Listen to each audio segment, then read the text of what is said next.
There exists a hidden reality regarding your compulsions that rarely reaches the surface of modern conversation. Within this truth lies a specific key capable of unlocking your mental chains, provided you possess the courage to see it through to the conclusion. Avoid the urge to glance away, because overlooking this insight often results in remaining shackled to your habits indefinitely. You likely fail to recognize how much of your daily existence is governed by invisible internal skirmishes. Dependency is far more than just substances, tobacco, or the endless dopamine loop of late-night digital consumption. It represents an ancient internal friction. It is a collision between immediate gratification and your genuine requirements. It is the tension between easy comforts and the bravery required to grow, a struggle between your hidden darkness and your true essence. Carl Jung interpreted these cycles not as a lack of character, but as a vital signal from the depths of the soul. Human beings will resort to any distraction, no matter how irrational, to dodge a direct encounter with their own inner mirror. He observed that it isn't simple lethargy or a weak mind that keeps you stuck. Rather, it is the terror of encountering your authentic identity in the shadows. Picture yourself sitting in a quiet room. The world outside is silent. Suddenly, you feel that familiar itch, a subtle magnetic pull toward a behavior that vows to swallow your internal ache. You understand deep down that the peace is fleeting, yet for a brief moment you crave an exit. You engage the habit. You launch the software. You consume the distraction. You vanish into the fog for a moment, desperately hoping to bypass the emotions you are working so hard to ignore. Numbing the pain only ensures that the soul remains a stranger. However, following the peak comes the inevitable descent, the heavy guilt, and the hushed oath to change your ways. Why do I repeat this pattern when the aftermath is always the same? Most individuals view their urges as rivals, as beasts that must be executed or buried in the basement. Yet, the perspective offered by Jungian thought flips this narrative entirely. Imagine if every craving, every frantic drive was actually a carrier of information, a segment of your psyche attempting to articulate a reality your conscious mind has rejected. Reflect on this. If you were truly integrated and fundamentally at peace, what would you need to suppress? From what would you need to flee? These impulses are the vocabulary of a spirit in distress. Overcoming a habit isn't merely about chemistry or routine. It is about identifying the void in your existence. It is not a test of brute force. It is a riddle concerning your life's purpose. This is precisely why conventional methods fail. They prioritize willpower while neglecting the vital question: what is this desire trying to communicate? What version of myself have I incarcerated downstairs, hoping it would eventually wither away? In the world of Jungian concepts, the shadow consists of everything you have discarded, everything you have suppressed, and every part of yourself you find too painful to acknowledge. The more you mask your shadow, the more it dominates your choices. Self-destructive habits are the shadow's most effective camouflage. They present themselves as a relief, yet they thrive on your refusal to speak. You tell yourself you just need to unwind or feel better for a second. But beneath the surface, the shadow mutters that you are inadequate, isolated, and incapable of evolution.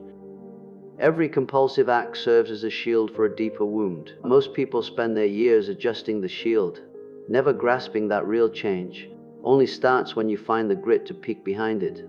We inhabit a society preoccupied with rigid self-restraint. Just resist. Be tougher. If those platitudes were effective, your struggle would already be over. Jung would argue that the shadow is never conquered through aggression. It is only altered through concentrated awareness. Visualize trying to hold a floating ball beneath the surface of a lake. The more pressure you apply, the more violently it resists. This is the blueprint of a frustrated life: hiding, fighting, and suppressing. Eventually, the ball erupts to the top with more momentum than before. You cannot simply white-knuckle your way to permanent freedom. The urge inevitably reappears. The core inquiry isn't how to crush the feeling, but how to decode it. This is the turning point. The next time you feel the pull, do not flee. Do not engage in combat. Simply observe. Halt and inquire. What am I actually searching for in this second? Is it solace? Is it a way to kill time? Is it a desire for connection? This marks the threshold of true self-command, perceiving the impulse without becoming the impulse. You might detect a narrative playing in your head. Perhaps it is a story of anxiety, of being left behind, or a whisper that you are destined for failure. But as you watch, you create a buffer, a clearing where a choice can be made. Most people never reach this clearing. They are too frantic, too sedated, or too frightened. They would prefer to remain in the gloom than risk seeing what is actually breathing there. But you, right now, have initiated the movement because inquisitiveness is the primary act of defiance against the grip of habit. Jung believed every compulsion is a hidden invitation. If you attend to the sound, your urge is asking, what have you refused to process? Which part of you requires a voice, a healing touch, or a way back home? Recovery does not begin by declaring a crusade against your own mind.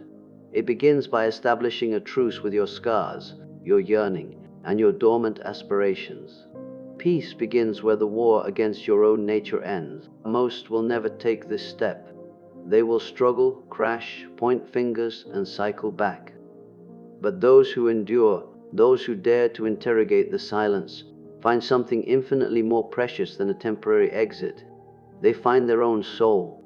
This discussion isn't providing a magic solution. It is holding up a mirror, one that reflects the segments you've spent a lifetime avoiding. If you can confront them for even a fleeting moment, you can start drafting a different chapter. Stay focused, because in the following segment, we dive deeper into the specific technique Jung employed to help individuals finally sever the chain. And at the conclusion, you will encounter the veiled reality that alters everything if you are prepared to witness it. Do not let your shadow claim victory by navigating away now. The breakthrough is closer than you imagine. By reaching this point, you have already transitioned. Most individuals spend their entire span fleeing from internal friction. They never pause to ask what is pulling the levers behind their behaviors. Jung identified this condition as possession. This is when an internal mechanism operates as though it owns the controls, and you are merely a passenger. You claim you don't want to act, yet your limbs and your thoughts proceed as if on autopilot. You become a guest in your own body. Consider how often you have pledged, never again, only to find yourself returning to the same shore as if drawn by a silent moon. The ancient thinker Epictetus once noted that no man is truly liberated who cannot govern himself. But the brilliance of Jung was showing that self-mastery is not about battling the waves. It is about comprehending the deep currents moving beneath. A habit is not just a mistake, it is a ceremony. It is a script you recite when you feel abandoned, small, or drowning in noise. But here is the mystery most never grasp. Every ceremony holds a secret meaning. Every pattern is a breadcrumb. You do not reach for the substance or the screen for no reason at all. Every instance has a catalyst, a specific event, or a thought that makes reality feel either too heavy or too hollow. Perhaps it is the tension after the workday ends. Maybe it is the void of silence before sleep. Maybe it is the sting of watching others thrive while you feel stagnant. The urge arrives not as a dictator, but as a false friend. It suggests, let us not experience this right now, let us vanish. But what if, just once, you stood your ground? What if you turned to face that impulse, as Jung suggested, and asked, why have you come? The response might shock you. Perhaps it isn't about the object of your desire, but the sensation you are desperate to avoid. Maybe it is a deep sense of isolation. Maybe it is the dread of being fundamentally broken. Maybe it is the resonance of a distant childhood pain still seeking a resolution. Philosophy teaches us to pose the hard questions, even when the answers sting. Psychology provides the grit to sit in the fire until it reveals its purpose. You have heard the advice 1,000 times. Be disciplined, harness your will. But no one mentions the actual secret. Willpower is a finite resource. Every time you resist through force, you are draining a reservoir that eventually hits bottom. When you are exhausted or overwhelmed, the reservoir fails and the old ghost returns. Jung likened the subconscious to a boundless ocean. Your conscious intent is a tiny vessel. If you only focus on pulling the oars harder, you will eventually collapse. But if you learn to interpret the tides, if you recognize the approaching storm, you can steer with significantly less friction. This is a legitimate craft, learning to observe your internal architecture without condemnation, to view the craving not as a moral defeat, but as data, information regarding what is absent, information regarding what you truly desire. Jung believed in the potency of naming. What you can identify, you can influence. Next time the tension builds, instead of bracing yourself, stop and give it a name. This is my fear. This is my loneliness. This is the part of me that feels neglected. It sounds basic, perhaps even trivial, but the act of naming drags the impulse out of the darkness and into the spotlight. The more vividly you see it, the less it can control you. When you can state, "I recognize why you are here," you begin to rewrite the ending. This is where logic and the soul intersect. The objective isn't to annihilate the urge, but to reclaim the lost part of yourself that is using that urge to scream for help. Jung wrote that the most daunting task is to accept oneself in full, to embrace the craving not as a foe, but as the cry of a hurting part of you is where the real work begins. How do you execute this? Begin with radical transparency. When the pull starts, do not look for a distraction. Do not scold yourself. Instead ask, what am I dodging? What ache have I refused to acknowledge? What dream did I abandon long ago? You might feel a wave of sorrow or even rage. That is acceptable. Most people retreat at this junction. They tell themselves the weight is too much to bear. But every time you look the shadow in the eye, you reclaim a piece of your sovereignty. You won't be liberated in a single night, but every instance of bringing light to your habits loosens the knot. Every second of curiosity is a win against the old programming. Philosophy asks us to tolerate the friction of the unknown, to sit in the fog, and trust that a new path will reveal itself. Jungian practice is an invitation to deep patience. Transformation doesn't arrive in a lightning strike, but each act of noticing and each honest inquiry plants a seed for a different future. As you learn to listen rather than run, to stay rather than numb, you start to hear a different internal tone, a more mature voice, one that doesn't need to scream, one that says, "I see you. I know you are in pain, but you don't have to hide anymore. You are safe here." This is the foundation of self-trust. This is what Jung referred to as individuation, the journey of becoming a complete human being, not by amputating the parts you dislike, but by bringing them into the light. Most people will never experience this integration. They will spend their lives chasing shadows and missing the message. But you, by remaining here, are already walking the narrow path. You might not feel unburdened yet. That is fine. Freedom is not a destination, it is a movement. It is the cumulative result of 1,000 tiny acts of bravery, 1,000 instances of turning toward your internal reality, not away from it. The journey proceeds. In the final section, you will learn the ultimate step, how to utilize the raw energy of your impulses as fuel for growth, rather than fuel for your own destruction. And you will uncover the truth Jung shared only with those who were truly ready. A truth that transforms a habit into a teacher, not a prison sentence. Do not miss this, because the final insight is the one that shifts the world beneath your feet. The alchemy of the impulse. You have navigated through the difficult inquiries and the hidden chambers of your own mind. Most viewers would have left by now, repelled by the discomfort or the suspicion that nothing can truly change. But you stayed. That alone is a signal. It means you aren't just looking for an exit, you are looking for a metamorphosis. Carl Jung didn't offer shortcuts. He offered alchemy. He viewed life as the process of converting lead into gold, not by discarding what is heavy or dark, but by applying heat, understanding it, and allowing it to be refined by your own presence. Think about that electric pull of the old habit. Every time it sparks, it is packed with energy and untapped potential. Most people squander that energy by fighting it, fleeing from it, or drowning it in shame. But what if you harvested that spark instead of trying to blow it out? The ancient alchemists suggested that every toxin can become a remedy if you possess the secret formula. Jung believed your deepest struggle is the very material from which your higher self is built, converting poison into power. It starts with a fundamental shift in perspective. Instead of asking how to kill the feeling, ask, what can I learn from this? How can I direct this force? An urge is simply energy. It is the psyche's way of saying something is stuck. When you feel the pull, do not waste the momentum. Channel it.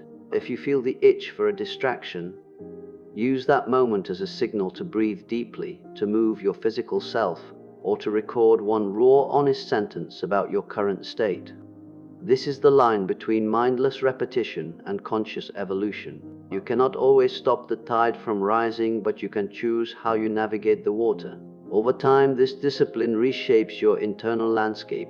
Jung noticed that those who successfully moved past their habits didn't just stop. They swapped one ritual for a more profound one. You need fresh ceremonies, new ways to utilize the energy that once fed your cycles. If you usually reach for a habit when you're stressed, try feeling the physical ground beneath your feet instead. If you used to numb yourself before sleep, try writing down the one truth you are most afraid to say out loud. If you want to flee, try standing still for 60 seconds, naming the sensation and breathing through the center of it. Small rituals performed with intent are the instruments of the soul's expansion. Jung believed the goal of life is to become whole. Your struggle shows you where the wound is, but it also shows you where the power is hidden. The shadow isn't a villain, it is a guide to your dormant strength. Every time you pause and face the fire, you take back your life. You become more unified and more authentic. Slowly, your very identity begins to shift. You are no longer the victim or the lost cause. You become the observer, the alchemist, someone who can hold grief, longing, and fear and still walk toward a meaningful horizon, a fresh perspective. You might ask, how do I know I am actually changing? The signs are quiet. You notice the internal critic has lost its volume. You notice you don't feel the desperate need to hide. You catch yourself pausing and choosing just once, then again. You begin to trust your own word. Most people look for massive victories, but Jung believed real growth is measured by your willingness to show up for yourself with honesty, day after day. The hidden gift. Here is the result most never anticipate. This journey isn't just about stopping a behavior. It is about discovering a new relationship with your own existence. You realize you are more resilient than you guessed, and more capable of enduring internal weather than you ever imagined. You stop viewing yourself as a tragedy and start seeing yourself as a pioneer. I am not the sum of my past. I am the potential of my future. Jung's wisdom proves that the freedom you desire was always waiting for you, just beneath the urge, just inside the fear. You are no longer a slave to the cycle, not after today. Your journey toward wholeness starts now. If this resonated, please like this video and subscribe to Winds of Thought, where we turn psychological shadows into the light of wisdom.